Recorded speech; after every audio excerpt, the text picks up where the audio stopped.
Good evening, everyone. Thank you for coming out on maybe our first really warm, beautiful evening of the summer to have a conversation with our police chief, Michael Fitzgerald. We're glad that you're here.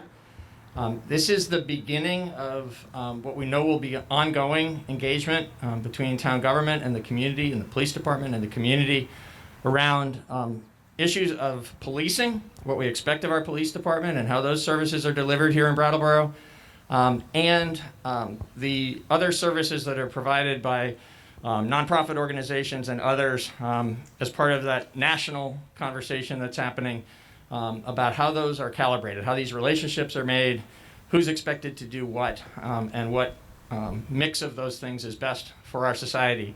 The select board met last night and had a very long review of this matter as sort of a starting point for where we go from here, and made a commitment that this will be a continuing effort as we move forward to receive input broadly from people at Brattleboro, from the organizations involved, and certainly from the police department, beginning this evening with a conversation between all of you and Michael Fitzgerald, our chief of police. So he will make just a couple of brief opening remarks just to kind of set the table for the conversation this evening.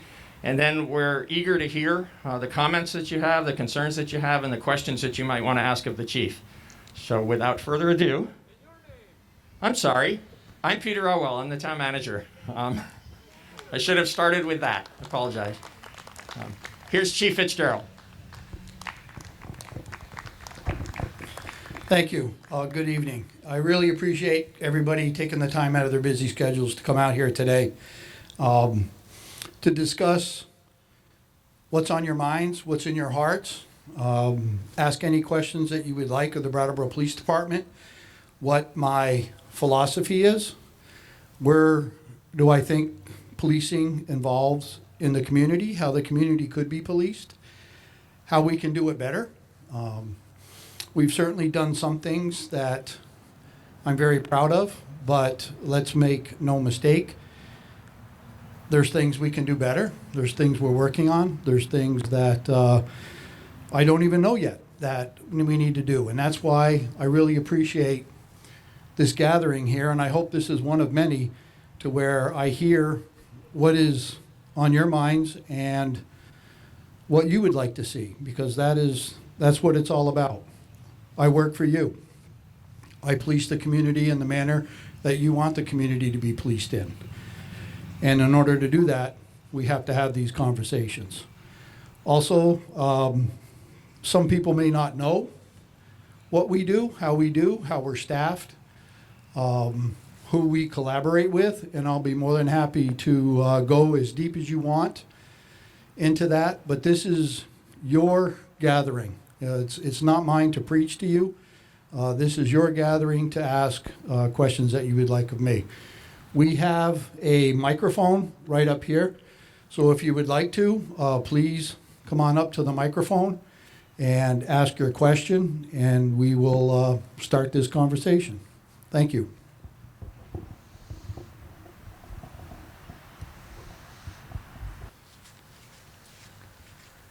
Hi, how you doing? Good, how are you? Wow, this thing is loud. Uh-huh. All right, so I kind of want to start off. My name is Huichi Artu.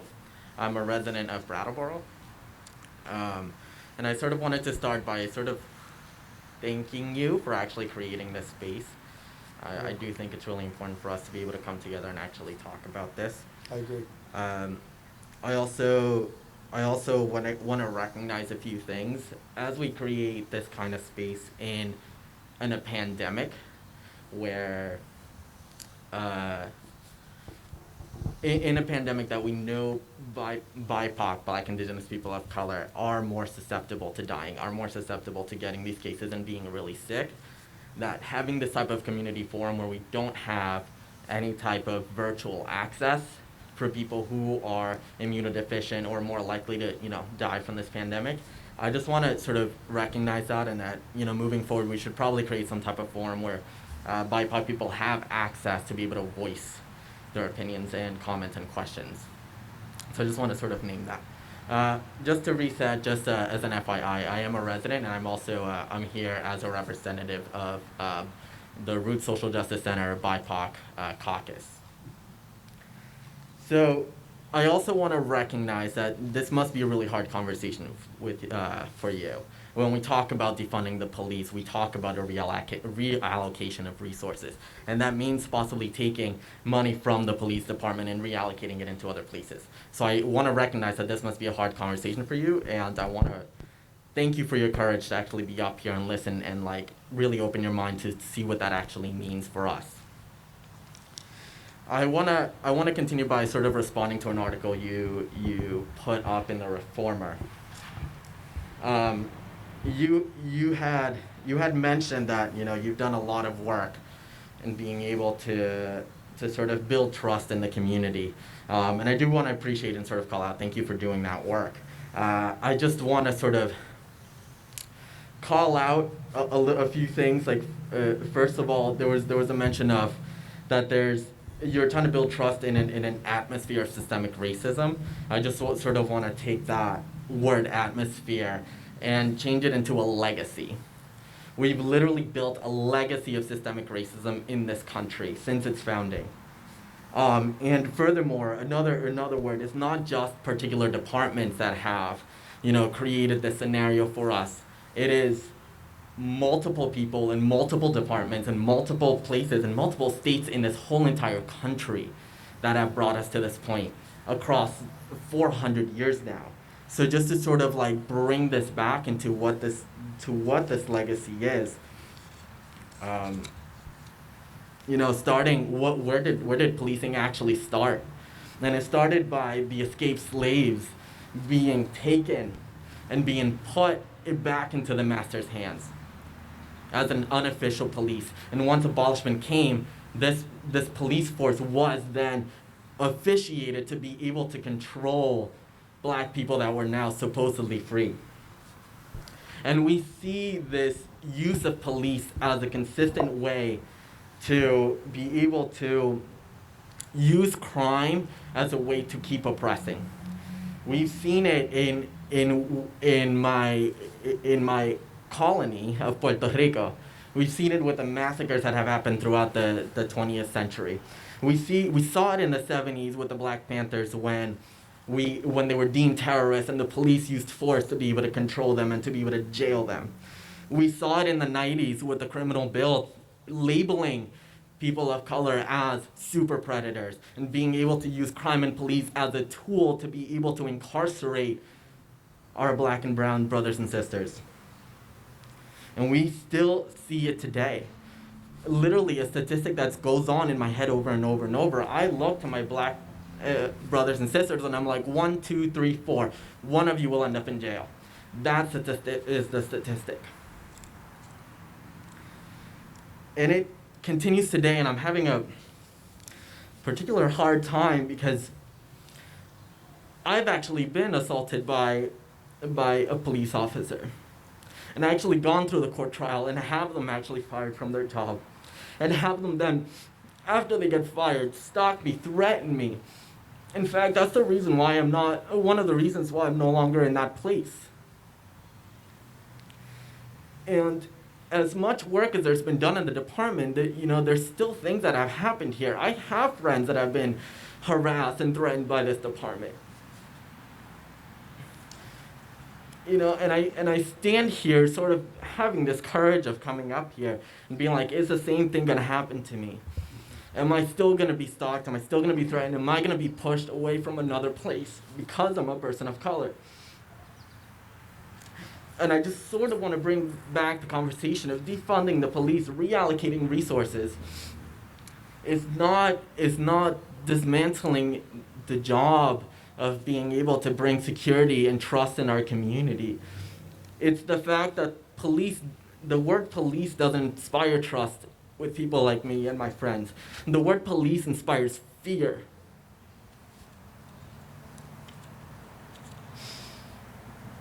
And when I think about what our government can really do, I look at the budget, I look at the town budget, and I see the biggest salaries are going to the police department, the biggest expenses are from the police department, the biggest fees and services are from the police department. And I'm wondering, in this reallocation of resources, how can we fund not untraining violence, but how to actually put people who are trained professionals, who are trained in dealing with homeless, who are trained in dealing with drug overdoses, who are trained in these specific types of cases that we have in our community, that when we call 911, it isn't a person with a gun trained in violence to be able to be there to provide safety. It's a person who doesn't have a gun, who's trained in being able to help you, is trained in being able to give you housing. So I sort of want to bring it back to the start of like the police department being built upon a legacy of systemic racism.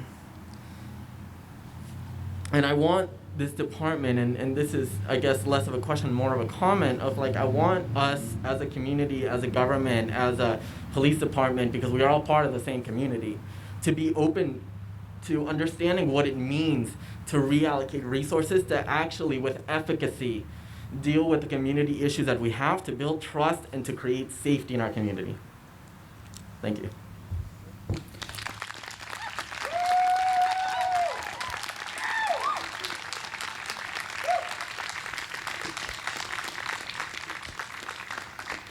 Okay, I appreciate that. That was a lot, and I made a few mental notes. I hope I hit them. If I don't, then please come on back up.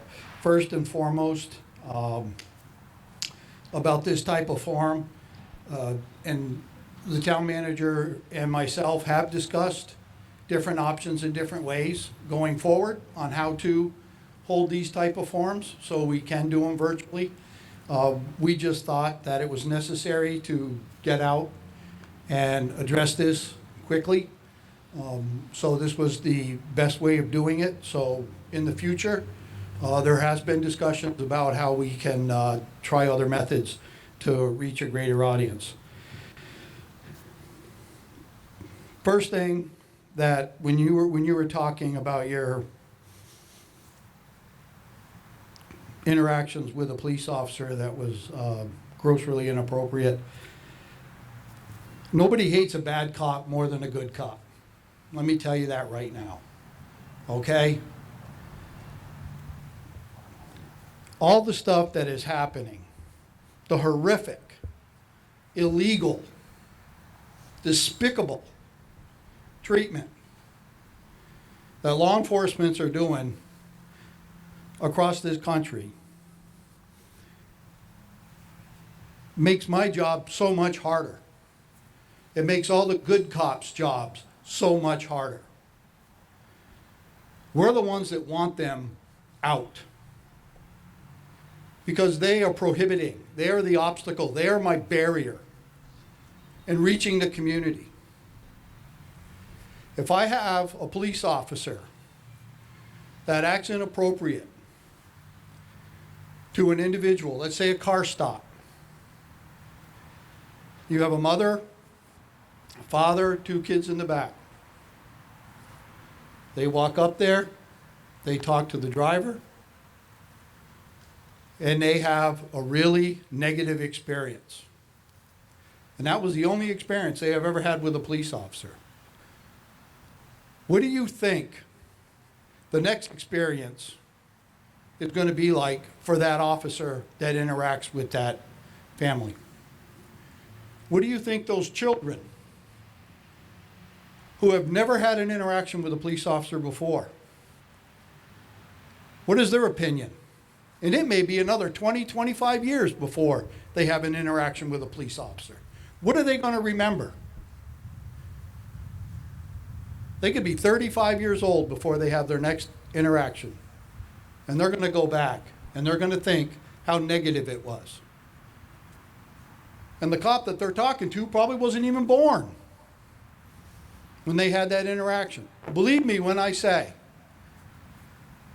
bad police officers, there's nobody that wants them out of the profession more than good police officers. How do we do that? Leadership. Making tough decisions. setting standards and holding them to those standards and accepting nothing less.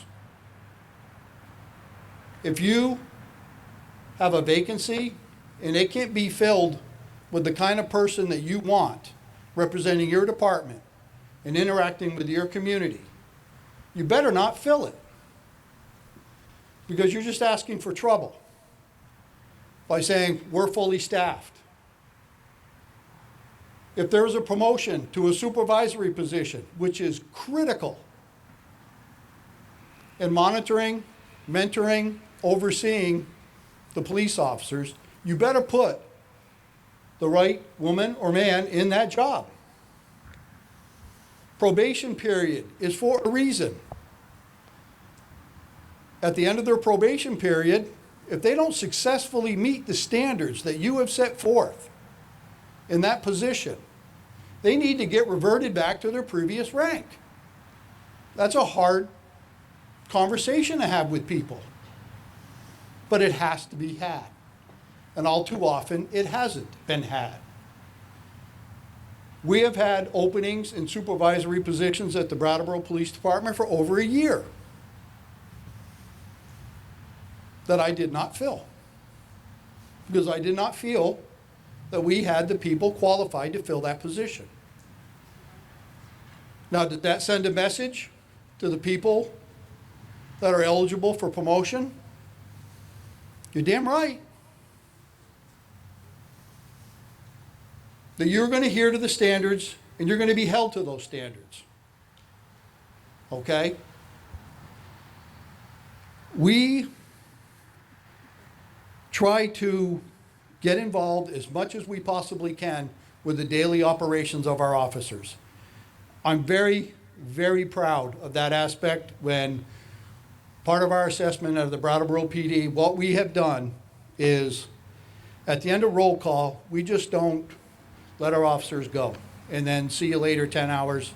And at the end of the shift saying, you made it back safe, that's great, we'll see you tomorrow. Nothing could be further from the truth. Our sergeants and lieutenants are constantly monitoring our officers. They are constantly reviewing body-worn camera videos, constantly reviewing cruiser cam, randomly, just that's what they do. That's what I pay them to do, to supervise the officers, not to sit in an air-conditioned office. If you get promoted under my command, you're working harder. You may have your own desk, but you're working harder, and they know that. Because I hold you to a higher standard. I hold you accountable for what your officers do or do not do. So they will randomly download videos to see the interactions that the officers are doing. Call the officers in and critique them. Our officers every month get evaluated. Every month. Part of their evaluation is not like what you think. Part of it is what you think. We'll talk about, okay, you know, how have you done proactive policing? How have you done all the other different categories that we discuss. But we also have a couple other categories that you may not be aware of. They actually get evaluated and graded on how did you promote the mission statement of the department. And what our mission statement is, in case some of you don't know, is, I'll paraphrase in summary, when we are policing the community, know the conduct of individuals that need our help, make a bad decision, or choose to victimize others. They get evaluated on that. Show me an instance where you helped somebody. And how did you help them? They also get evaluated on their community service. And that seems to be a phrase, but what I mean by that is, who have you gone and talked to today? Have you gone down to Turning Point? Have you gone down to Groundworks? Every officer is supposed to spend an hour downtown walking. Going in, talking to the merchants, talking to the citizens, playgrounds, Boys and Girls Club, to get out of their cruisers and have a positive interaction with the community instead of an enforcement interaction. So when you have a negative experience with an officer, and it seems to be a trend with that officer, that is a leadership problem. That should never happen. After the month that you look at and you see excessive use of force reports, that needs to be addressed immediately. Immediately. And that officer has two options. They train, they get reformed, they get on board, or they get transitioned out of the department. Because the questions that I ask when they come into my desk is, where are we at? And they all have heard this 1,000 times. That officer either cannot do it or will not do it. And in either case, I'm going to take decisive action. So, believe me when I say, bad cops are despised by good cops. We don't like it. There's no room to hide them within a department to say that you're fully staffed. Because they do damage to the community. They do damage to the department. They are the obstacles. They are the barriers to the good work that we want to do. You probably said a lot more that I didn't address, but those were the two things that mainly stuck with me on the points I wanted to make on how we address officers that act inappropriately at the PD. Please. Oh, okay. Happy to do it. Hi everybody, my name is Ike. I'm a resident here in Brattleboro, and I'm speaking on behalf of both myself as a resident of Brattleboro and also for my professional position.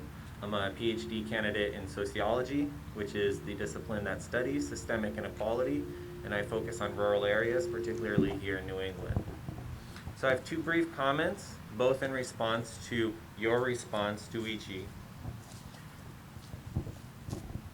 You're talking about these bad apples in the police department. So instead of talking about something abstract, my first point is, can y'all hear me? Thank you. Instead of talking about bad apples in an abstract way, let's talk about two examples that I observed as a sociologist in your interaction right now that erodes trust in our community. The first example is a failure to listen. What I took away from Wichi's point is that the problem is not one of bad apples, good cops versus bad cops, but the problem is one of a legacy of systemic racism. And whether or not you or any of your officers are individually responsible, you, unfortunately, inherit a legacy of systemic racism that's your responsibility to deal with. Because your responsibility is to protect and to serve this community. Number two, I hope you go home today and think long and hard about your statement to Wichi, my life partner. You look him in the eyes and you say no one can possibly hate a bad cop worse than a good cop. You, as a white man, as a chief of police, as someone in privilege, are going to look at my partner, a person of color who is displaced from his homeland, and say, you know what it's like and it hurts you more? The first step to listening, the first step to accountability and trust is you doing the personal work, and I hope you have the guts to take that on. Thank you.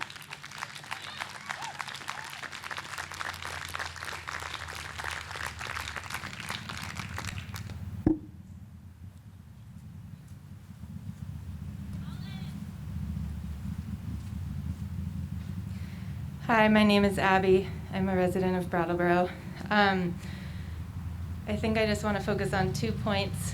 One was echoing what Ike just said in reference to Weechee's talk, which is talking about good cops and bad cops is completely missing the point. And if that's how we're focusing our discussion, we're going to miss it. So I hope we can move away from that. And 2 is, in response to Select Board Member or Chair Tim Wessel, who spoke last night at the Select Board meeting to praise the Brattleboro Police Department and say that we don't have issues like there are in Minneapolis here in Brattleboro, and specifically referencing an incident that happened recently on Putney Road. And my understanding is that there were some number of cops involved with an incident with people of color, and we're supposed to celebrate that no one was harmed. And last night, Tim Wessel was saying that it could have gone a lot differently. We should be celebrating that here because nobody was hurt. And if that's our standard and what we're going to use as comparison, I'm appalled. And it's not okay to use this reference as, well, nobody got hurt, so that's fine. That has to be like an expectation of all interactions, not that it could have gone horribly worse. And so I was very offended when that was said last night, and I would hope that that is not at all the what we use as a frame of reference. Thanks.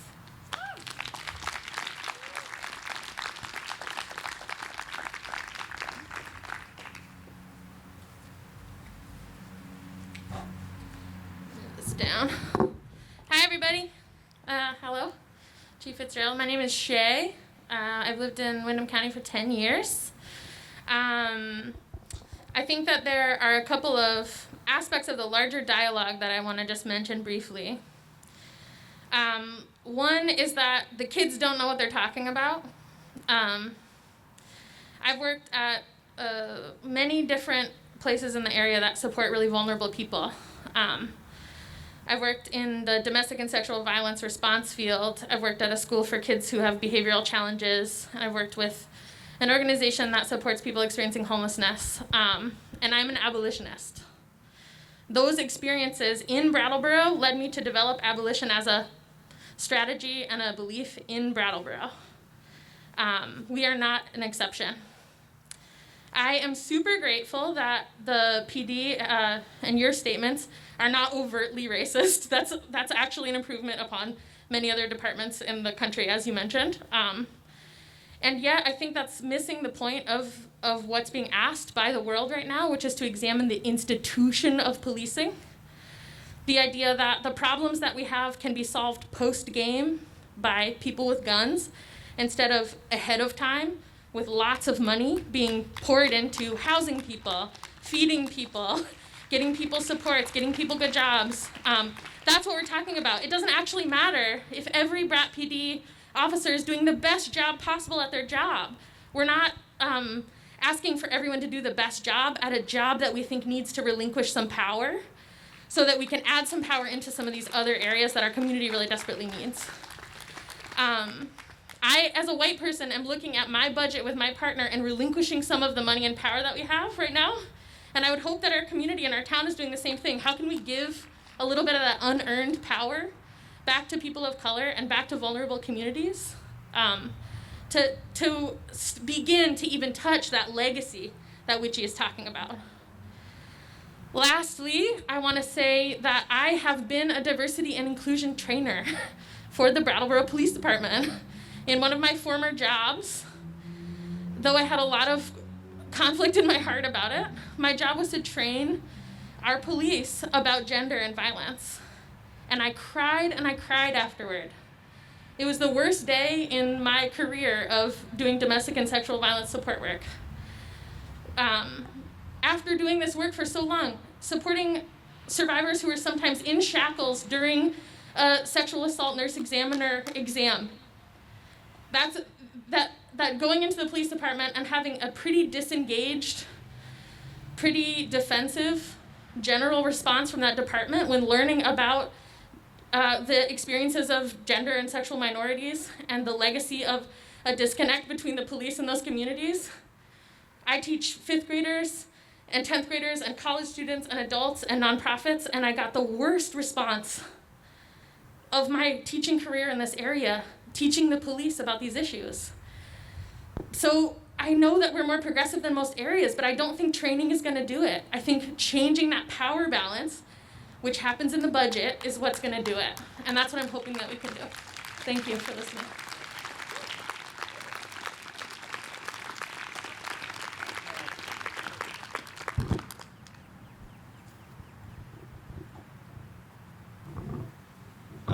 I just want to let you maybe respond to some of that because we're kind of coming at you with a lot here before I go into what I say. Yeah, I think the select board pretty much put it out front last night on how we're going to move forward to look at the budget and get a committee together and form the committee and discuss the budget. And hopefully on that committee, we're going to have representatives from all over the community, the leaders of the community, people from the mental health field, people from domestic violence, things of that nature, and just exactly work on what was being said. So you mentioned an advisory board, and I missed part of what you said, but I assume that this is like an internal thing that you, like, it's cops kind of policing other cops? As far as like misconduct in the department? Yes. Yeah, okay. So would the Brattleboro Police Department be willing to work with like a rotating community review board for cases of misconduct instead? We have the Citizens Police Communications Committee. There's been no secret. I would like to see them more involved, and I would love to sit down and discuss how that involvement would look like, what involvement it would be. And yeah, I mean, we have the committee in place, so I certainly would like to see them take on more of a role. Is it a rotating committee, or is there like a term limit of sorts? There's terms, and it's appointed by the select board. Yes. Okay. I would prefer if they were community appointed review board as well as being part of the community, but that's just me. Anyway, my other question. Oh, I just want to maybe ease your mind a little bit in that the hopes of defunding the police would take an inordinate amount of the work that you guys are forced to do off of you, which would be good for you guys. Also, I appreciate your thoughts on being good. That resonated with me in a way that feels like you're being genuine, but as other people said, that's not really the issue. And you can say all these things that make us feel nice, but in the end, we have to see some sort of larger change. And I think we'll all be there to do that with you because we have to be, but there has to be something outside of these talks and sort of a lip service, I guess you could say. And I'd also like to echo the last speaker that children's experiences shouldn't be ignored, because if the situation you described were the only interaction a kid ever had with a cop, maybe we should think about why that is instead of discounting that experience. Thank you. You're welcome.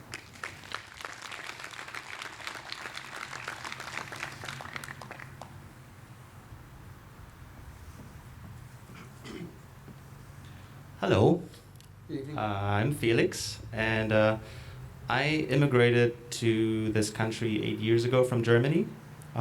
Give you a little background there.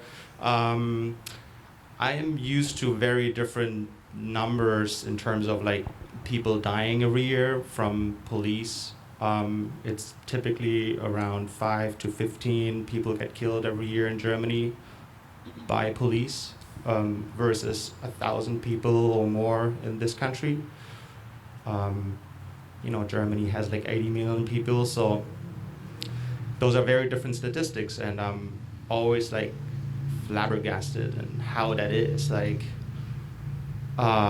so my question is a very like specific question, like what exactly does your training look like? Like what, when you do shooting practices, do you like always shoot to kill, or do you aim for the leg, which doesn't seem to be the case? Do you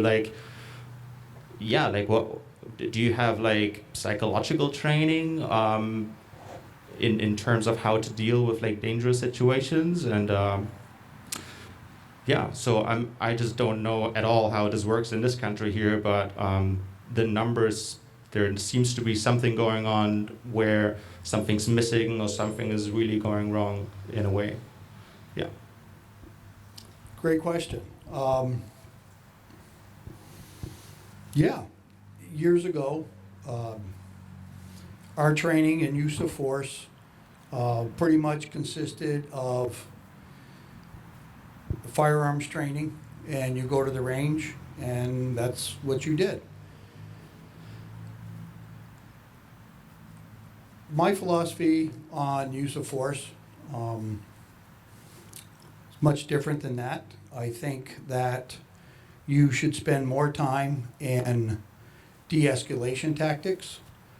I think you spend more time in assessing the situation, creating time and distance.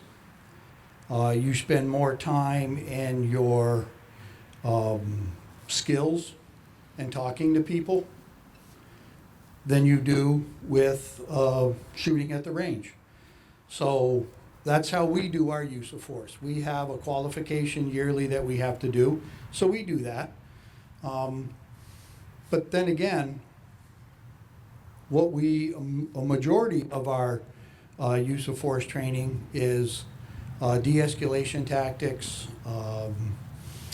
assessment skills, creating time and distance, things of that nature. So that's how we do that. And I think part of a lot of PDs should look at how they do use of force training and ask themselves some really tough questions like that was just asked here. Why is our numbers so high? And what can we do to reduce those numbers?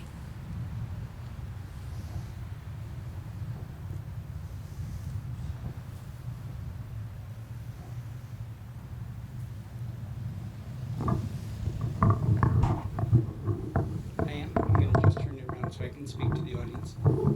Thank you. Thank you. Chief Fitzgerald, thank you. For those of you who have been in Brattleboro for more than 20 years, remember the execution of Robert Woodward by the Brattleboro Police Department. Please check that out, Chief.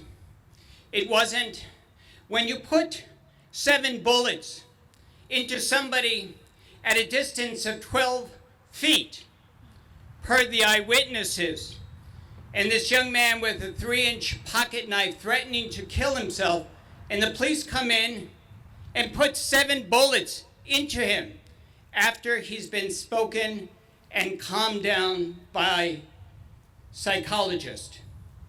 This is the issue. Robert Woodward was white. He had mental illness problems, whatever the issue was. As Chief said, there's more appropriate ways than shooting somebody. Tonight, what I'd like to talk about, because this is one of the largest gatherings around police issues since we formed the Brattleboro Civilian Police Review Board. The Police Review Board is not a review board. It is a charade. I'm sorry to say that. And as Chief has said,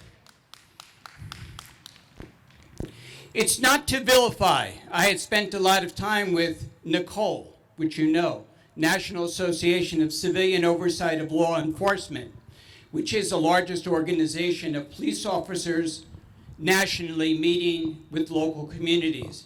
Their insight is priceless. We offered to bring a senior chief police from Nicole, from New Hampshire, to talk about the work of Nicole and community policing. The former chief of police turned that down. We don't need help. So, this is a very complicated and painful issue. There are many cops I guarantee, and I've seen them, who have spoken down, who have talked down people who are mentally ill, who are violent, and bravo to them. I've seen people with guns in Brattleboro Police Department talk them down. But if we are going to change anything in Brattleboro, it needs to happen at the institutional level. As some of the previous young men and people who have said, is when you have a civilian police review board appointed by the town board, when you have a civilian police board that is governed and their mandate is taken from the town, you will not have any true dialogue. As what had failed, and I realize that there are many other speakers right now, but what had failed is an opportunity.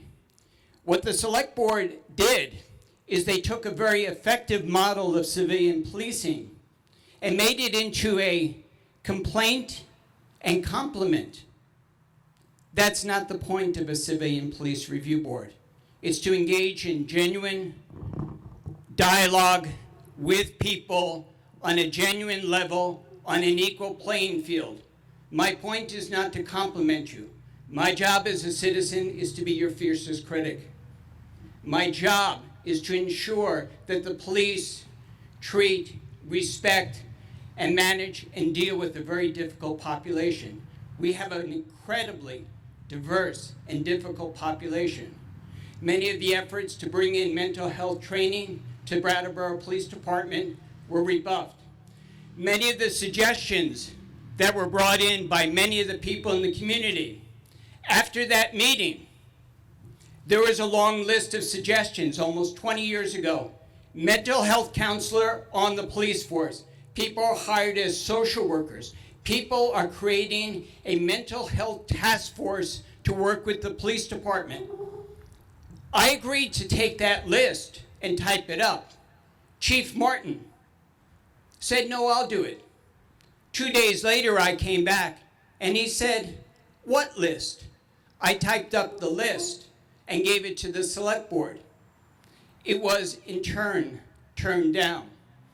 So the greatest tragedy is these wonderful conversations will be mere conversations.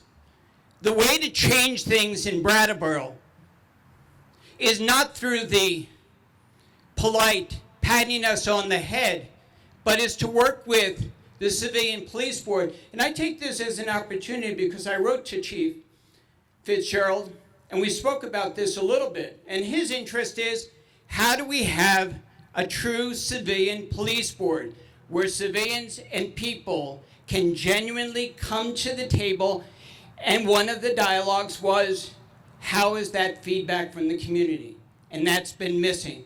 So I hope tonight, in this tremendous, wonderful dialogue, that we really look at revisiting the Brattleboro Police Review Board. And how do you, as an individual citizen, are engaged, energized, and transform that? Chief Fitzgerald, thank you for the opportunity to speak and for this opening.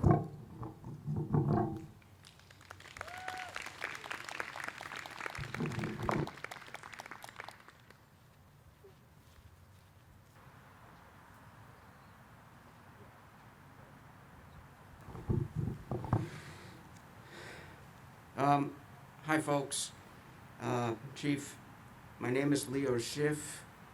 I've lived in Brattleboro the last 36 years.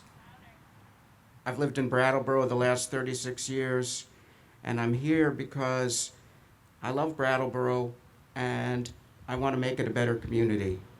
I'm nervous up here because of the content of what I'm going to talk about.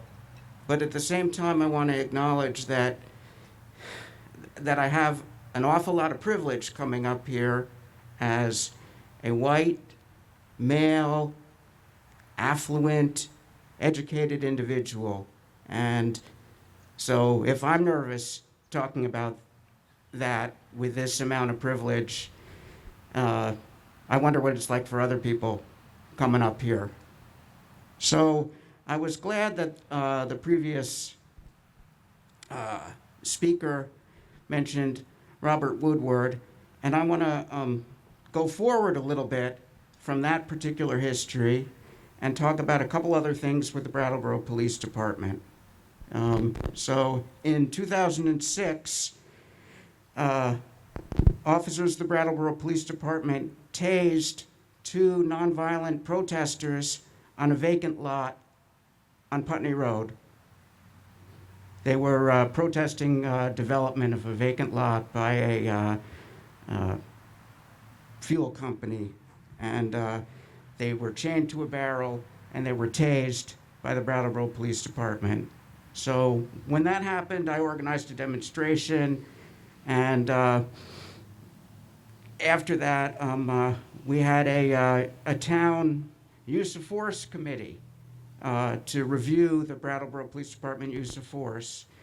And I was a part of that. I got to know some of the police officers, and I think that there were a lot of constraints in terms of what was deemed possible around use of force at that time. So I want to fast forward to April of 2014. And I want to talk about somebody whose name hasn't been mentioned in the demonstrations that I've been at. And I would love to hear people say his name. His name is Michael Santiago. And Michael Santiago was a resident of Brattleboro. He was the father of a girl at Green Street School, and he was a man who was in trouble with the law. He had arrests for dealing drugs. He had no violent criminal history. And the Brattleboro Police Department were investigating him. And 3 months before Mike Brown got killed in Ferguson, 4 months before Eric Garner got killed in Staten Island, on April 4th, Martin Luther King's birthday, there was the second police homicide in Brattleboro of this century. What happened was this. The Brattleboro Police Department had a warrant for Mr. Santiago for selling drugs. They also had gotten a tip that he may have been involved in receiving stolen firearms. They planned a raid at what's now the Black Mountain Inn at 5:30 in the morning on April 4th. They were concerned enough about this raid that they had an ambulance on site. And what happened was the police battered down the door, and within 10 seconds, 2 shots were fired that killed Michael Santiago. The officer who killed Michael Santiago said, "Mikey, raise your hands, raise your fucking hands," and then shot him twice. And I know that because I read the testimony of the other police officers to the Attorney General investigation.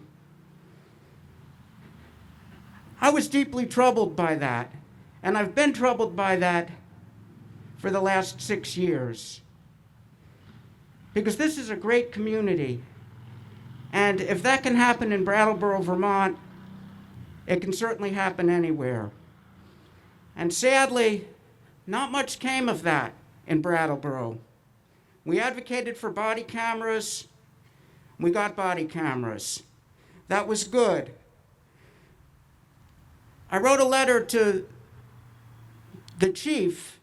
I posed questions to the chief in a letter that ran recently in the Reformer and the Commons. And let me speak to that a little bit. The officer who shot Michael Santiago was found to have been following Brattleboro Police Department policy, and he followed his training. What I didn't hear you answer to the fellow from Germany, Chief Fitzgerald, is, do we always have to shoot to kill? So that's one of the questions that I have for you. Another question I have for you is, what would be different now Would this go down exactly the same way? Would this guy be shot like a fish in the barrel and nobody knows who he is in this town? The other thing I want to say is we haven't had any opportunity for community repair around this police murder. It's not okay somehow for the police to apologize, to take responsibility to the community. I made a tragic mistake. Mr. Santiago didn't show his hands. They were behind his back. I thought they were moving. I was afraid that he was going to pull a gun on me and shoot me. I'm very sorry that that happened. We haven't heard that. And until we hear that, there's a wound oozing in this community because it can happen again.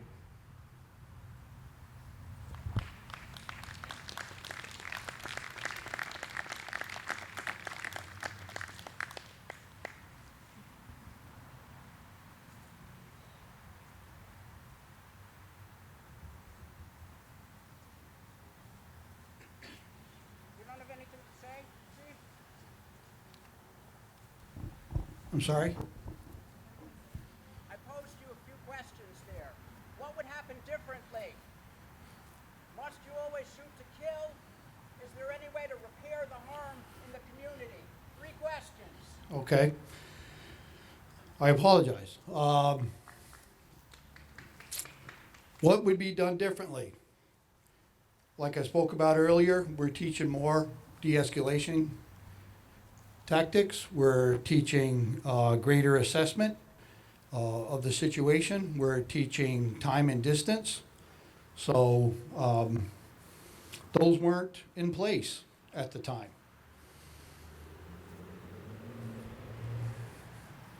The next question is, are we taught to shoot to kill?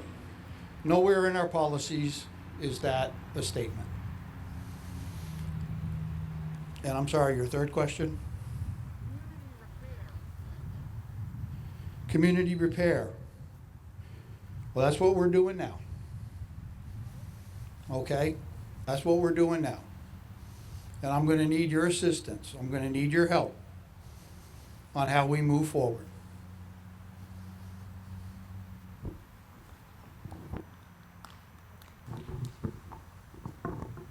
All right. My name's Sasha. I've lived in Brattleboro for 36 years. I have a few questions for you, Chief Fitzgerald. They're meant to be responsive. They're not rhetorical. Is it important to you personally to be armed with a handgun at this moment?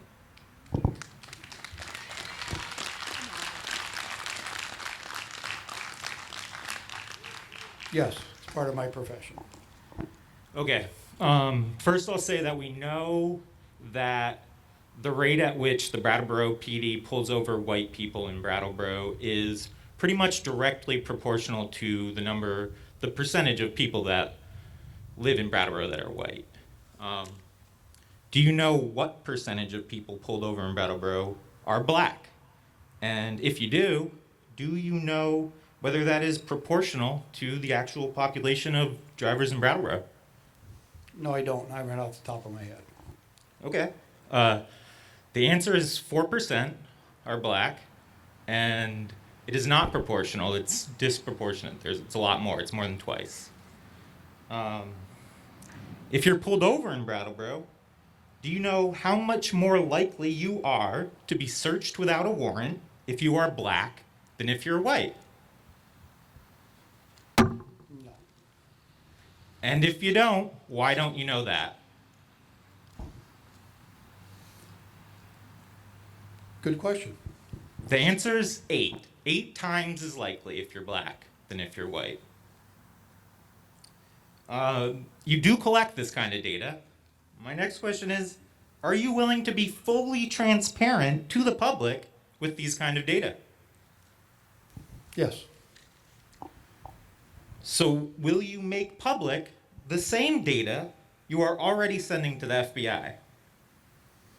Yes, that should be public.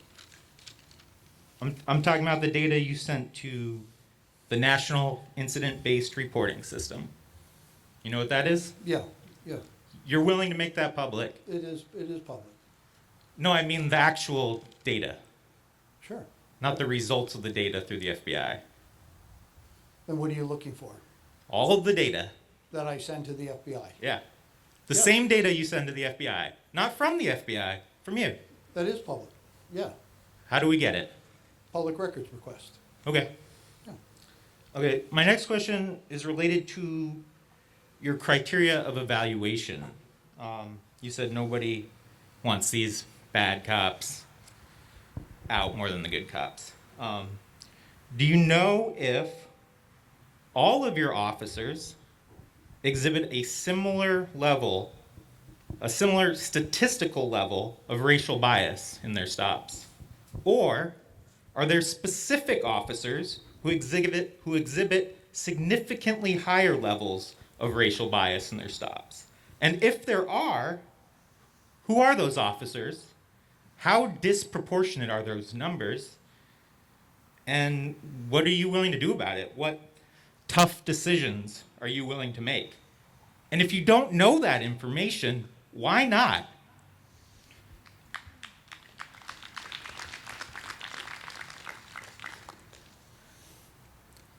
As we go forward, gathering data is not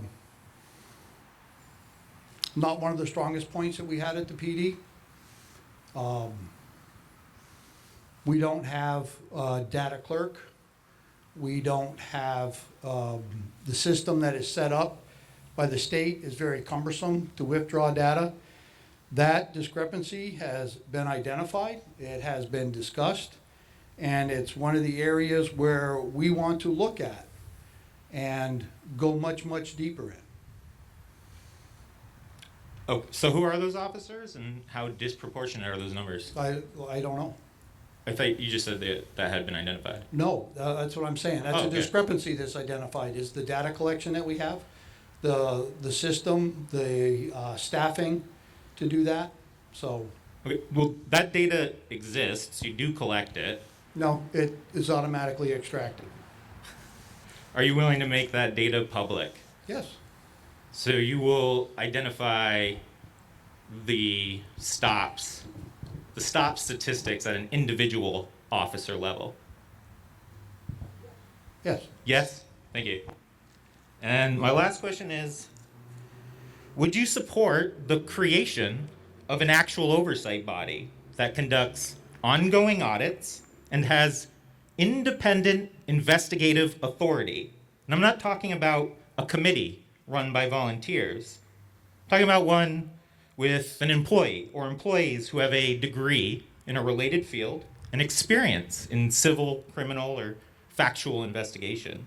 And by independent investigative authority, I mean they identify the basis of complaints, they conduct the interviews, they gather the evidence, they prepare the reports, they weigh the evidence and the credibility, they make the findings, and they impose the discipline, and not the police.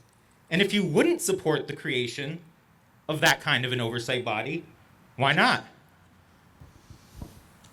I wouldn't support or not support it at this time, but I certainly would support sitting down and exploring everything you just said to see exactly how it looks.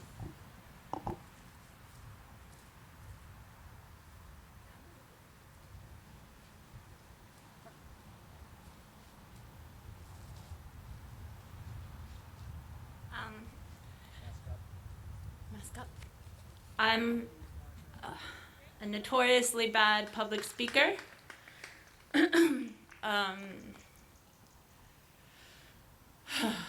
I don't know enough about defunding the police, but the last thing in the world I want is for the police to make less money. I don't want them to be expected to do their job and make less money. I think it's more about reallocating, and there's more that I need to learn. I do know that I went to attend a rally for George Floyd, and I was on High Street, and I walked like a snail. So I was going down to Main Street with my little daughter, and I saw the police lining the end, and so I told her she could run ahead. She could run ahead, and run away from me because I knew she'd be safe. And I defaulted into my whiteness in a split second. And we live in a special kind of a niche of a town where our protests are also safe. So we're I stood in this line to speak for Woody because I'm worried about the mental health issue. I moved here and started right away attending All Souls Church, the Unitarian Church in West Brattleboro.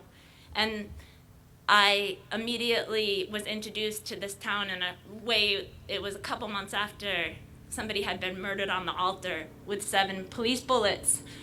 And there was the police, Charles Butterfield called the police, and he told them that this man that was asking for refuge and asking for help was petrified of the FBI and petrified of the police, and could they please send people that are not in uniform.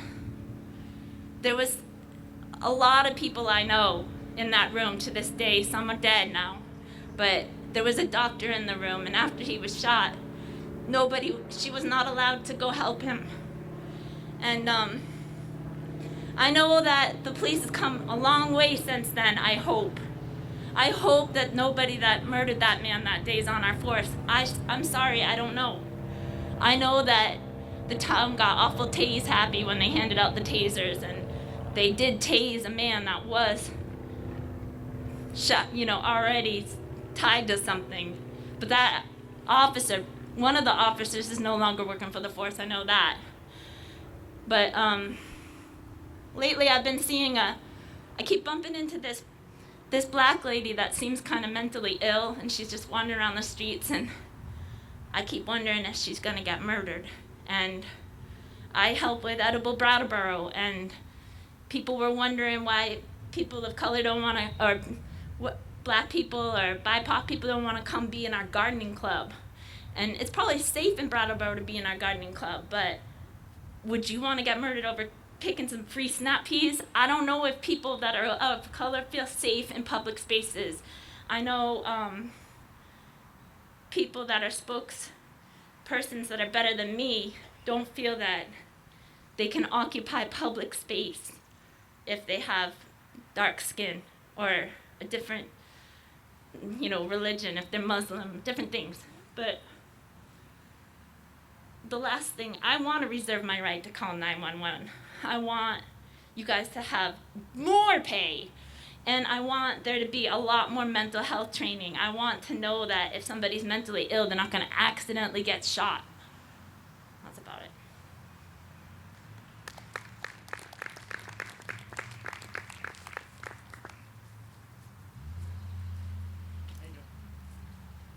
So I have a question about, it seems like it's more of an issue about resisting arrest as well. What do you guys do to... So it seems like an issue is resisting arrest that can...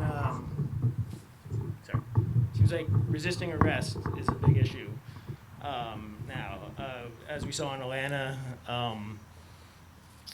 do you guys do any hand-to-hand combat, anything like that, to like training, any like stuff like that on like a weekly basis? Or, if I understand you need guns for sure, because if someone comes into a place, and I agree that, you guys need to be armed, obviously. But what do you do if someone comes at you? Like I was at the Putney Road actually, and I thought you guys handled it, as far as I saw, pretty well. But I didn't see the whole entire complete thing. So do you guys do like jujitsu or like, wrestling like at a gym or anything like that on a daily basis to work on that in case like what happened in Atlanta, to overcome that? Yeah, we do a lot of training, but it's not like martial arts. A lot of it is compliance holds, things of that nature, and we do that often. We do that a lot. Cool. But we also, when we do that, we're really teaching assessment. Assess the incident. Right. you know? Right. I Another, totally agree, but sorry. Yeah. But what if the de-escalation doesn't work? Like they talked to the guy in Atlanta for 42 minutes before they placed him under arrest for a DUI. So then for 42 minutes they de-escalated the situation, but then in a split second, I mean he who knows what happened, but was going through his mind. But at that moment he decided to go after the police. You know, so when de-escalation doesn't work and the assessment doesn't work, what is the next step? well, assessment is constantly ongoing. It's not like check the box, did it work, did it not work? So assessment is constantly ongoing. Basically, you look at, is he a threat? Okay, that's part of the assessment. Right. What was the crime? That's part of the assessment. Would the community be safer if he was out and about? Or if we engaged? Those are constantly going through your mind. So if he is running away and I mean, pick a real minor misdemeanor, you know, painted something on the common, Yeah, graffiti. and they took off running. Okay, assess the situation. You know, Right. look at what is going on. Right. The biggest thing we try to teach is you never demand your justification or your ego. Okay, that needs to be put in check.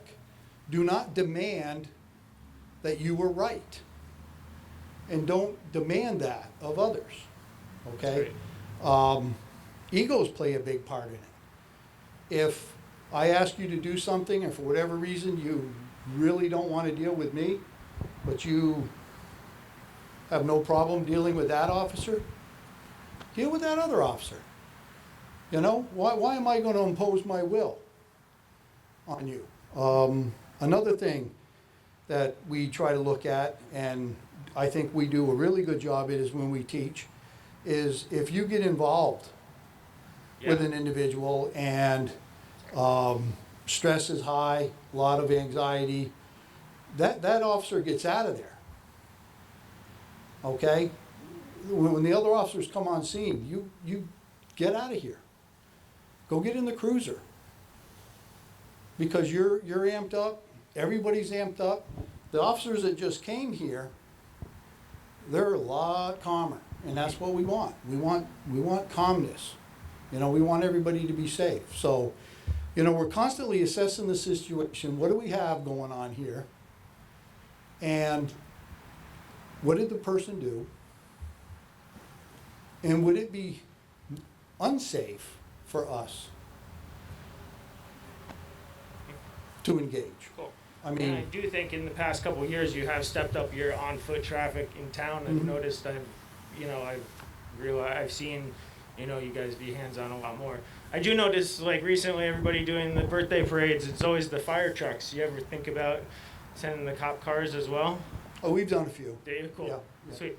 Also, like I looked at the budget. You can just look at it online. I think I could be way off with this stuff, but it looked like you guys are at like 1.8 million for salary, and it looks like the fire department's right about the same. It looks like the Department of Public Works is at 1.1, which looks pretty fair to me. I don't know anything from anything, but the budget was at 97 last year. It's at 87, so it's a 10% it's decreased 10%. Can you speak on that? Am I wrong? I'm sure the fire department's real happy to hear the increase that they got. I think you're a little high on their pay. I meant that in a good, like I meant all this stuff in a good way, Yeah, not in a bad way. I can speak on my budget. If you have a question about that, sure. No, I don't. I was just saying that it's good that we have a decrease because that's less tickets and stuff. I could be way off, but you know, I think that you guys are doing a good job, and I think we should pay you more for more training and all that stuff. So, thank you, and I appreciate everything. Thank you for your time. Thank you, but we need to do better. Yeah. you know, and there's No, always room for improvement. And but I appreciate agree, and it. I do think there is racism and everything like that. Mhm. And I'm not saying that at all. I just think that, you know, we need to work on training and everything like that as well. So, thank you. You're welcome.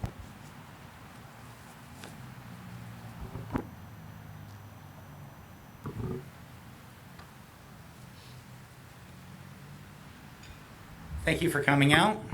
My name is Brent. I've been a long time resident here in Brattleboro, off and on since '77. This time around, I've been around here for about 25 years. I've seen a lot of changes through the department and a lot of changes in our community. I'm not here for a soapbox. I don't have an agenda. I understand you want to answer some questions. So, a couple of questions I have for you. Is all of this national talk about defunding, I don't think a lot of people understand where all that expense actually is. In training, equipment, salaries, pensions, insurance, maintenance, et cetera, et cetera. There's a lot of talk about delegating responsibilities of the police to other agencies. I think there'd be more helpful if there was more of a conjunction of the police working with other agencies. You know, when you have a domestic situation, an officer or a CERT team showing up may not be the best choice. Sending a counselor who's unarmed into a volatile situation is also a poor choice. Some conjunction, working together, might be beneficial for everybody. So with the budget and everyone wanting to defund, if you can elaborate on kind of the examples that I kind of stated. And the other one is, what is it with the town, the attorney's office, and our select board that you feel is hindering you from being able to do your job? One of my complaints is that I see a lot of call the police, something happens, and next to zero follow through. I've had many instances where I've provided tape, statements, even a letter of confession. No follow through. I'm not sure how long you've been chief now, but it's been a couple of years. So those are kind of my questions. What you feel like we're actually spending our money on, where's it going? Can you afford to be defunded? And the other one is, what's hindering you from being able to do your job effectively? Thank you. Okay.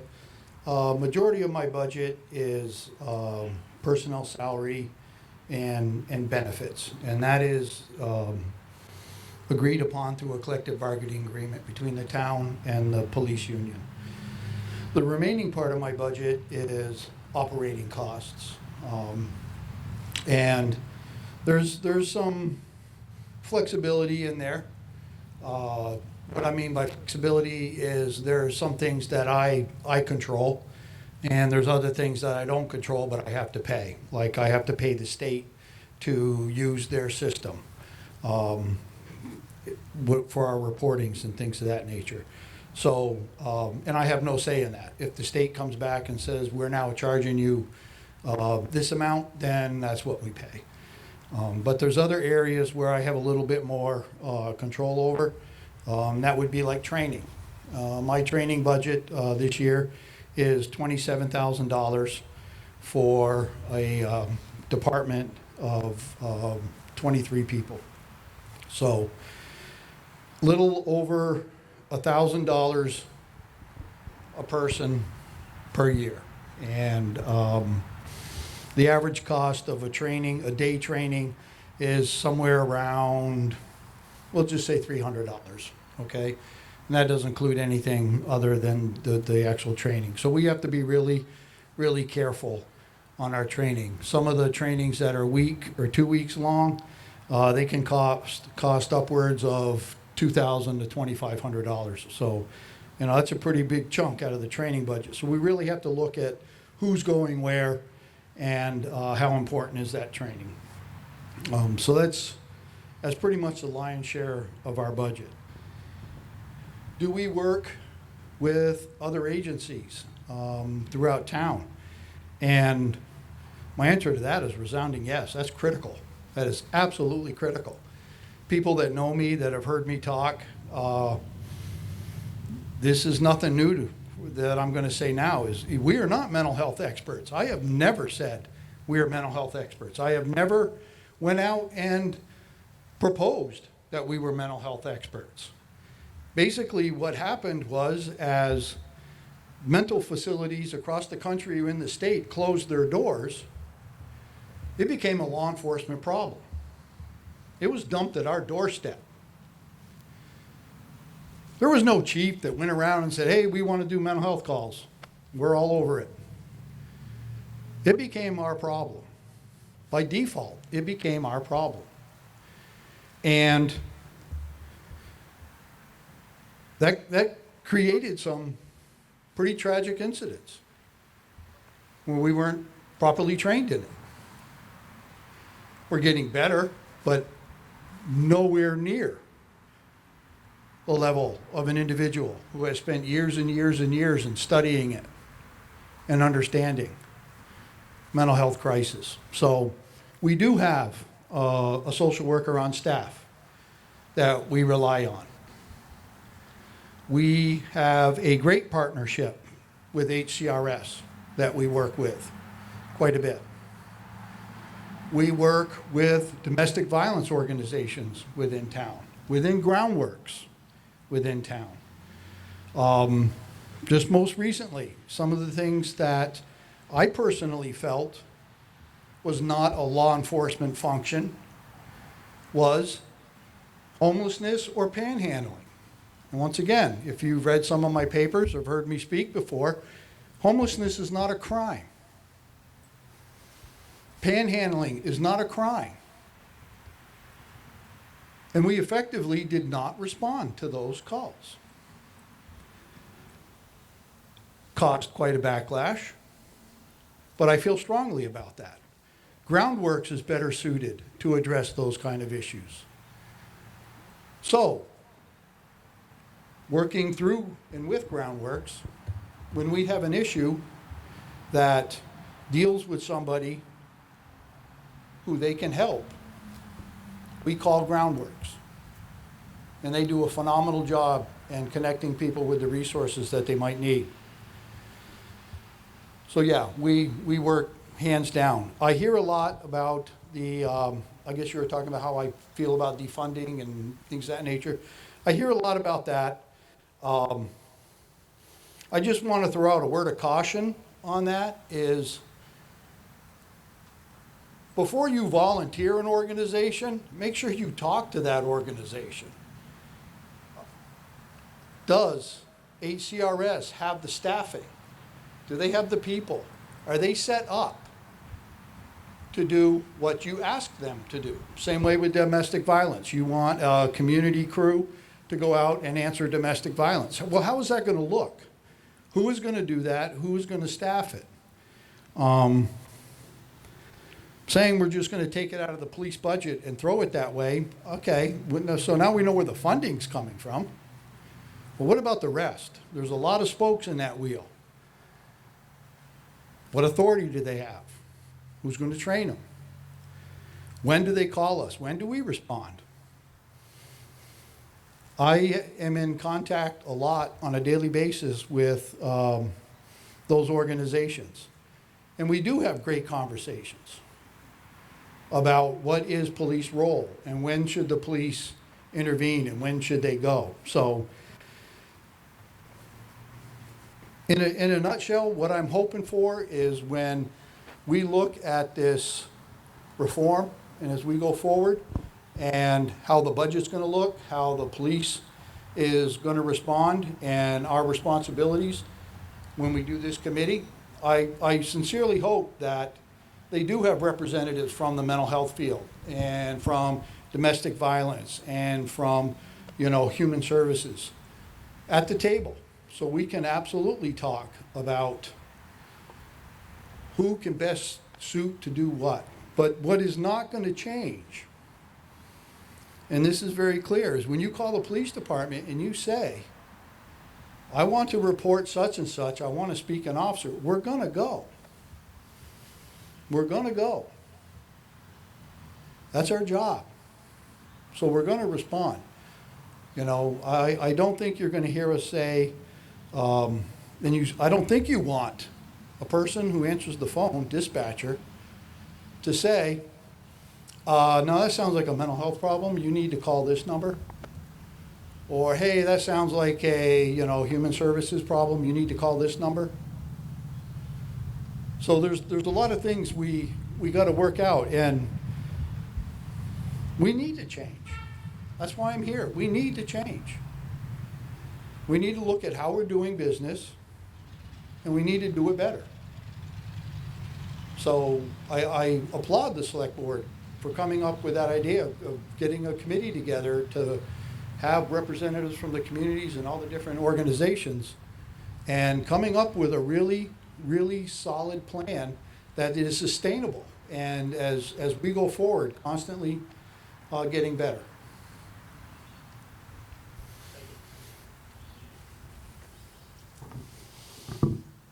Good evening. My name's Eli. I'm a resident of Brattleboro for 2 years. I'm also somebody who has worked with over 20 departments as an EMT activist and domestic violence victim.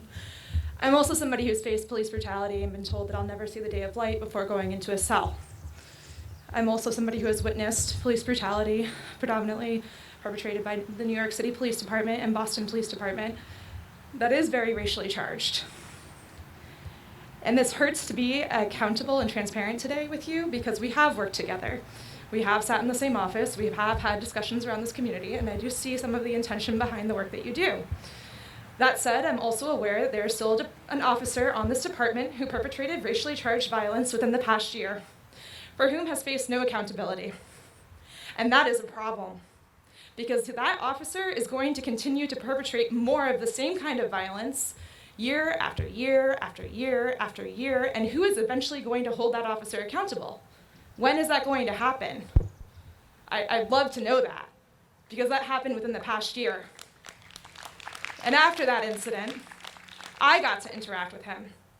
And when I was told about that interaction, I knew without a doubt that it had happened based on the red flags that I saw in the interaction that I had with that officer. So it only took that one interaction that I had with that officer to understand what he was capable of. And then for that to be validated by the story of a person of color who spoke publicly about their interaction with that officer. And yet I still saw him driving around today. Still.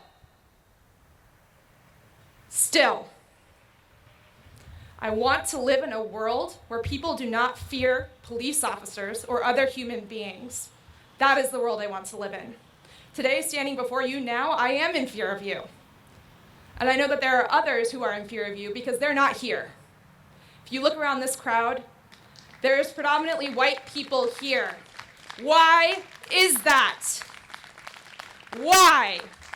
Every person here, whether you're part of a system or here as an individual person, particularly the police, should take accountability for that and to do their own personal registry of why there are only, particularly, or predominantly, white people here.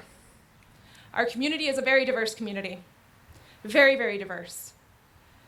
This is the first department that I interacted with where I did not have panic attacks every time I worked with you. So that is a plus. But that doesn't discount anything that has happened with this department. That doesn't discount the act of violence that happened that was racially charged a year ago that an officer perpetrated that is still out there patrolling the streets. Still. I don't know what to say.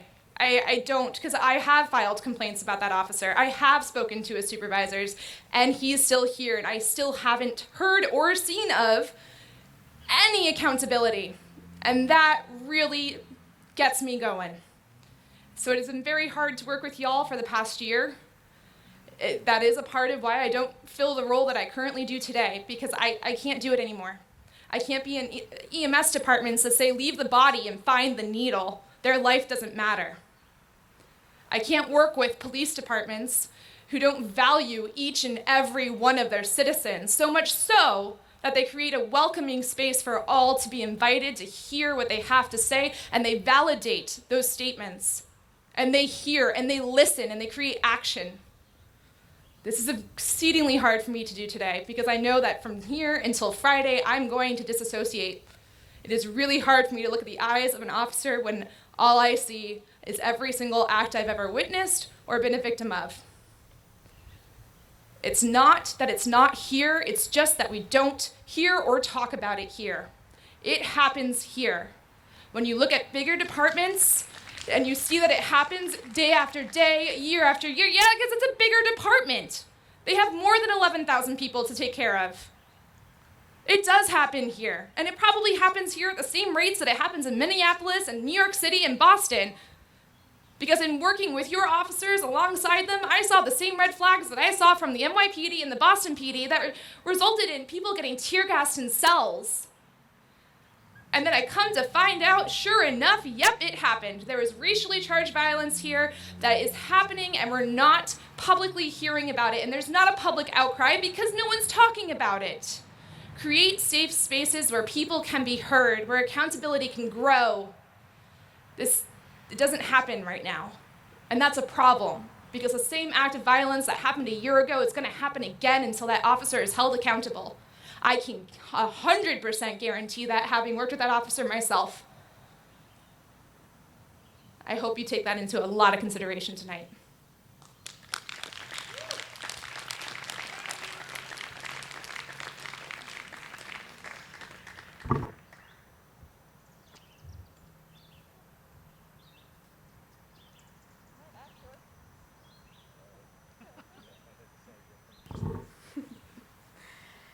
Hi, my name is Anne Louise Wagner. I'm a resident of Brattleboro.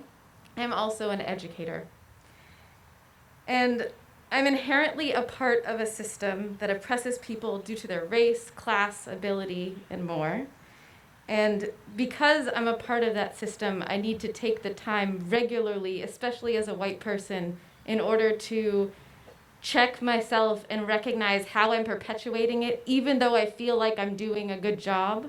And there's moments where I receive feedback and I hear voices, and I need to take time to internalize that. School systems are inherently participate in the system of systemic racism, and police forces are also the same. We've heard that multiple times. And so I wonder if you can name 3 ways that you feel that the Brattleboro Police Department participates and perpetuates systemic racism.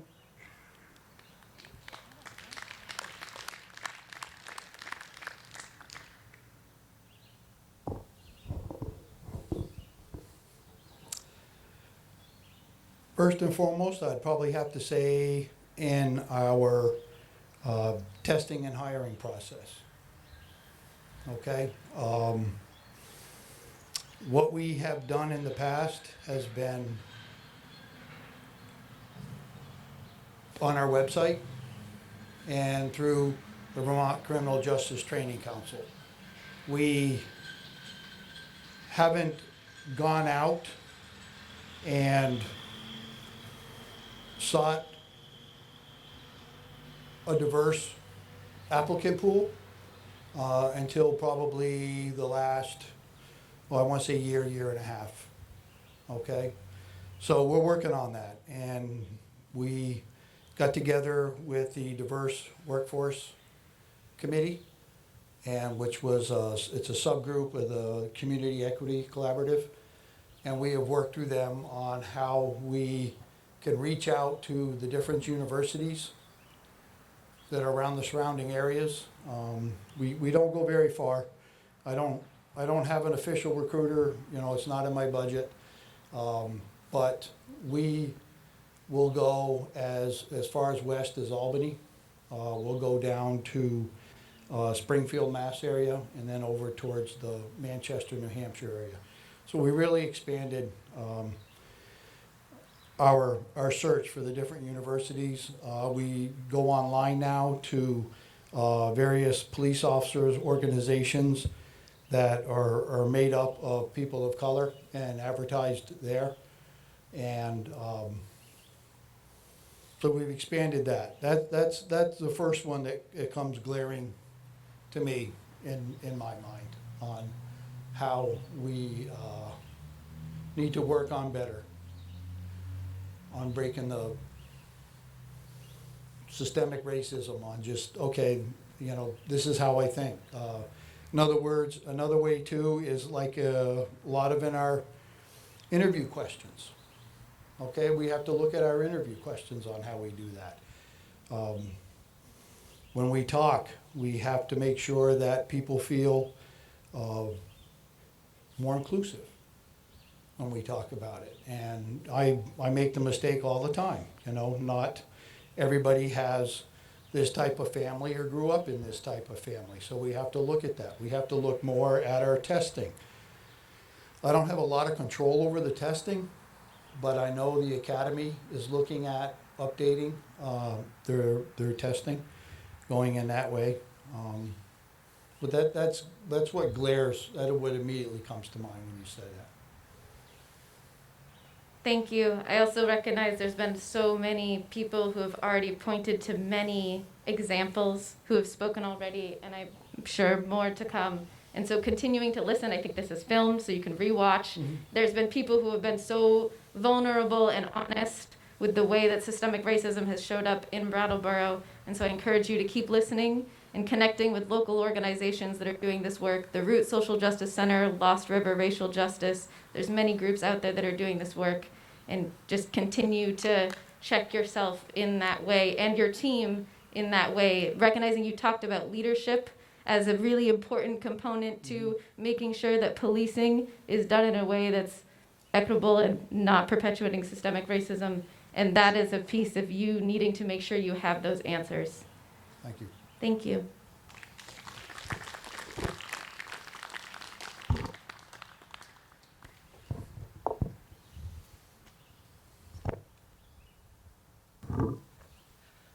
First, I want to say it's very funny to me that this conversation comes the day after your budget has been secured for another year. And when I say funny, I mean highly suspicious. I think a lot of us are asking questions and want them answered. We don't want to hear about the work you think you do already. We need to know what you are willing to do now that you know you support a corrupt system. The problem is not Black death alone, or Latinx death alone, or the death of women alone. It is about the entire system being designed, top to bottom, to subjugate a vast majority of people while simultaneously and criminally empowering a select few. I think you think that standing here, walking around listlessly and letting us rant at you is a good outlet for us. Maybe we will quiet down. I think you think that if you give us a polite, neutral answer, that maybe we will go away. I will not. I know many of us here will not, and I am not going to sit here and waste my breath anymore. I'm fucking tired and I'm going to bed. Goodbye.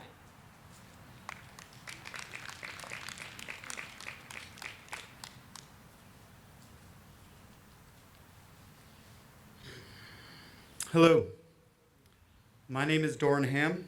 I'm a born and raised resident and teacher in this community. I'm proud of my community. I love Vermont and Brattleboro, but I'm not proud of my state and I'm not proud of my town.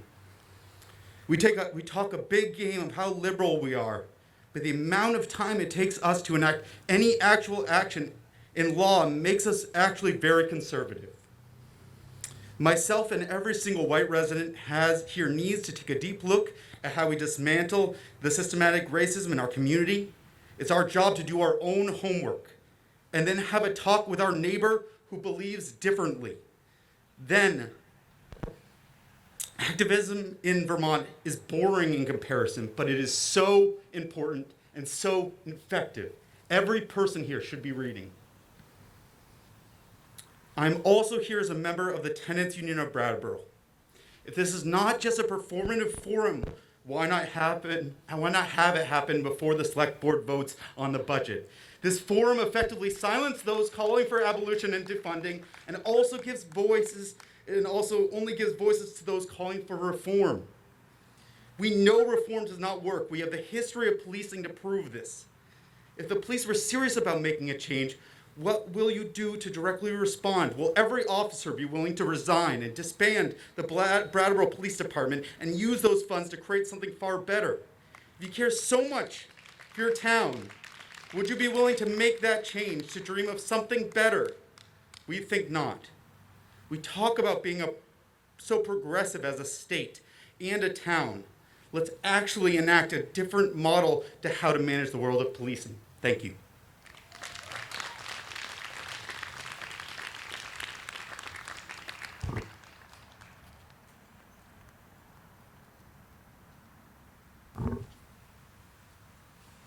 Hi, Michael. I'm Terry Zurino. I grew up with you. We grew up in the same town, and here I am facing you now. I just want to bring it to the personal. I hear you up here. I appreciate you being here, but I also noticed that with the first speaker, you immediately went back to yourself, which is sort of centering yourself, which is what white males do. And you didn't really ever answer any of those questions. And so recommending to you as a therapist to learn to step back and listen. That is going to be your best thing that you can do. All the things you say or all the policies you make, if you're not listening, you won't hear what you need to do. So one of the things I want to bring up again is I was so disappointed that you defended the gun on your side. I don't see anybody here that I'm afraid of. I don't have a gun on me. I don't know how you're going to convince me and definitely not BIPOC people that you're safe when you're standing there with a gun and that you can't even put it down here where there's not even a crime going on. So I'm going to challenge you to take your gun off.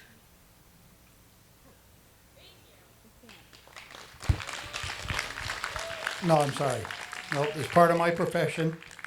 It is my profession. It's the tools of my trade. It is what we do. Okay? We have no idea what's going to happen, when it's going to happen. But what do you do? That's what I want to know. And why do you need a gun to do it? We protect and serve Who are you protecting right now? everyone in this comma. No, you don't need that gun right now to protect us, because we're all safe. But we're not safe as long as you're standing there with a gun, because you could shoot any one of us. Mostly anybody here that's a BIPOC. Okay. And they are not here, most of them. So, as someone who's just a little bit older than you, who remembers you as a little boy, I'm asking you to really stand up to what you're saying to the people of Brattleboro, where you grew up. Mm-hmm. Thanks. You're welcome.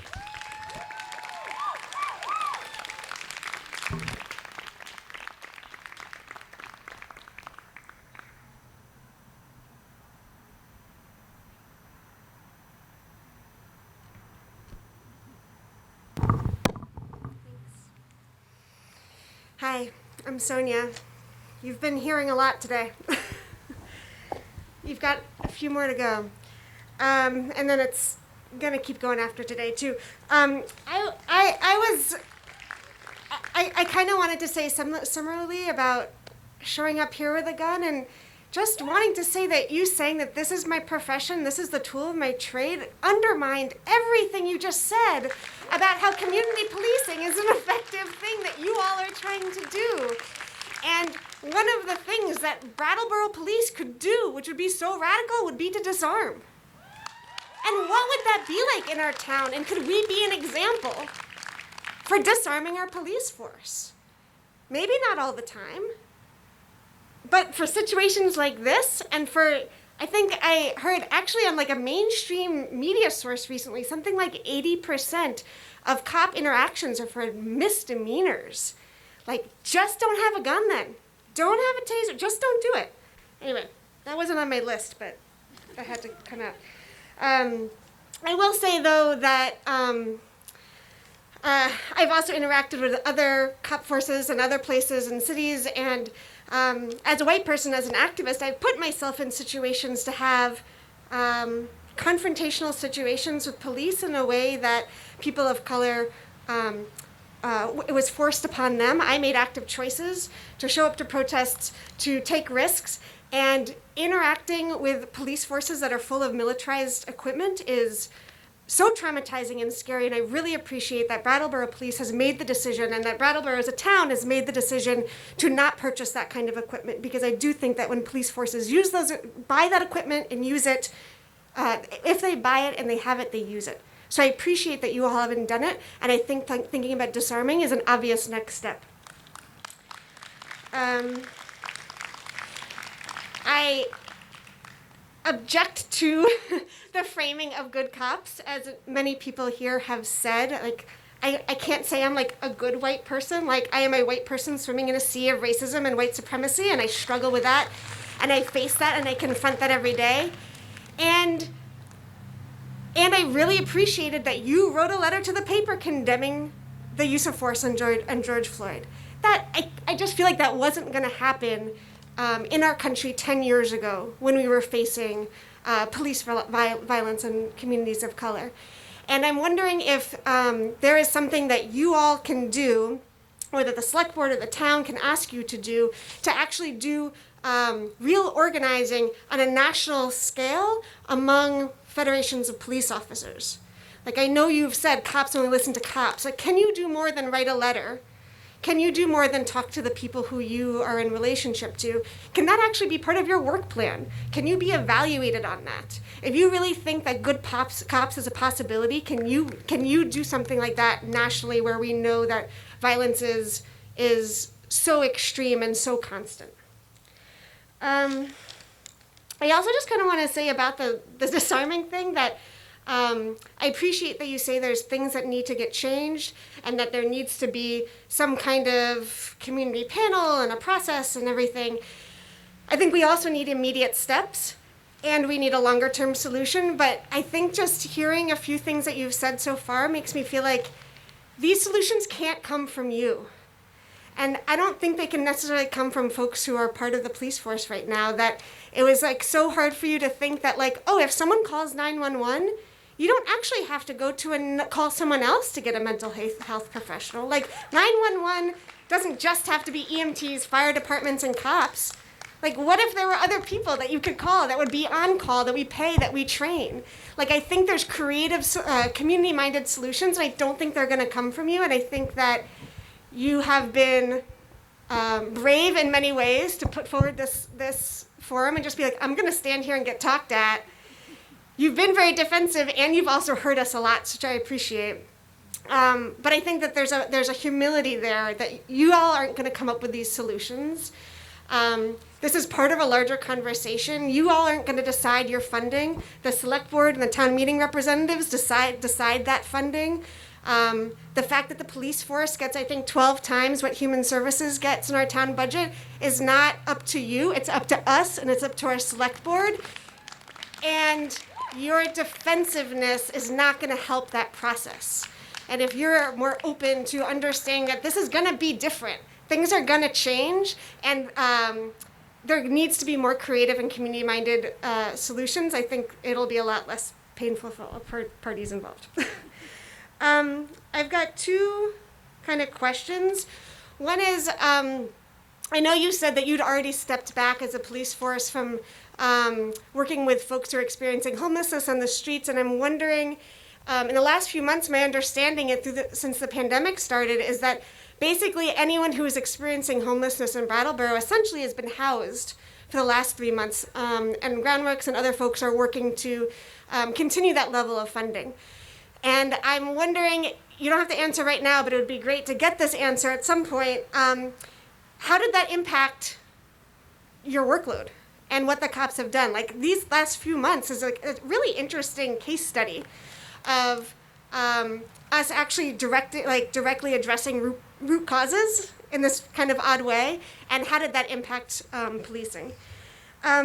And finally, I think in the last few weeks, as these uprisings have gotten more and more exciting and widespread, and we've been seeing all these statements from organizations, from government agencies, from everybody about what are we going to do, and here we like stand with Black lives, and here's how I'm going to what we're going to do on an individual level. We're going to, do this anti-racism training for our leadership team, and here's our systemic and structural changes. And I'm wondering if you all would put that out. You got so many good pieces of advice tonight, and you got a lot of really important anecdotal evidence and a lot of really great suggestions and big questions. And you might not be able to absorb it all at once, but I know it's being recorded. I know you have a note taker, things like that. Can you all put out a statement? And if you don't know the answers to those questions, that's fine. But say, these are the questions, and this is our 6-month plan to do it. And can that be your work? We as a community, we're going to come up with a whole other thing. There's going to be a panel. There's going to be a process. There's going to be community comment. But you all have to do that work too. So those are my 2 questions for you. Thank you. Yes, that's exactly what our plan was, is to sit down. That's why we brought in a recorder to write down everything. Because, yeah, I don't have all the answers, especially standing out here on a Wednesday at 7 o'clock at night. I'll be the first to admit I don't have the answers. And to go back what you were saying is, when people are sitting around talking, I'm all about bringing in the subject matter experts.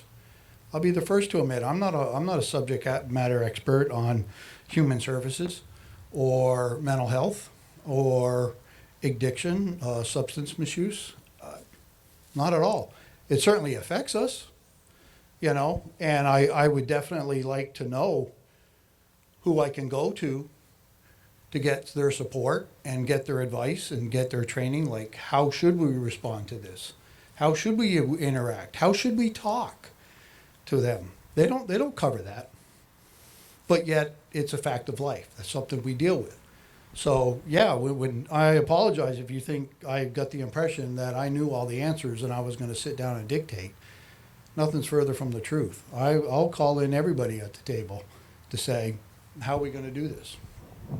And just want to name that subject experts aren't necessarily the people who work at the agencies. They might actually be the people with the lived experience.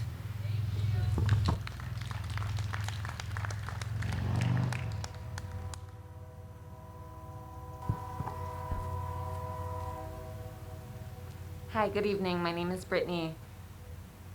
Just thank you again for your time. I want to point out that something that you said earlier was just talking about the way that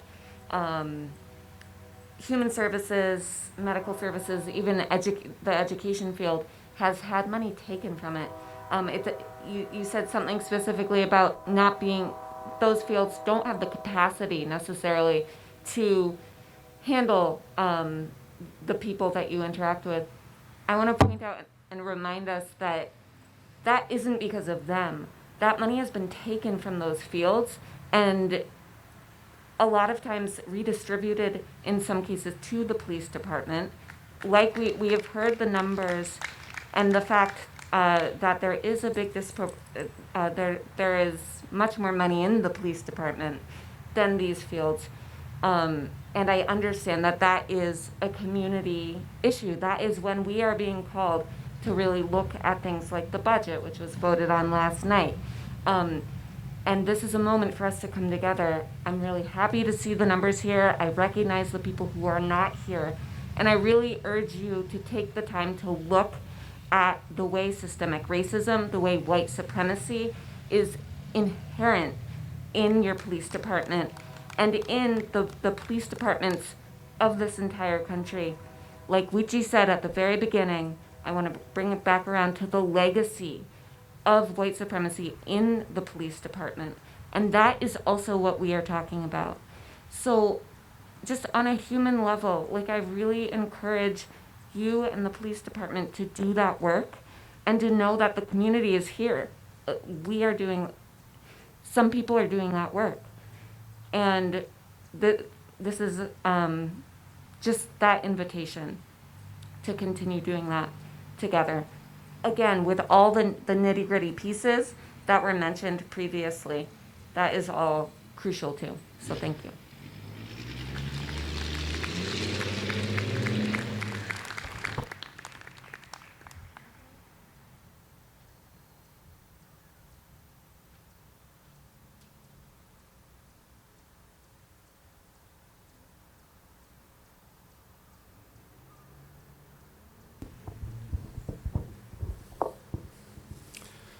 Okay, I want to, looks like nobody's lined up.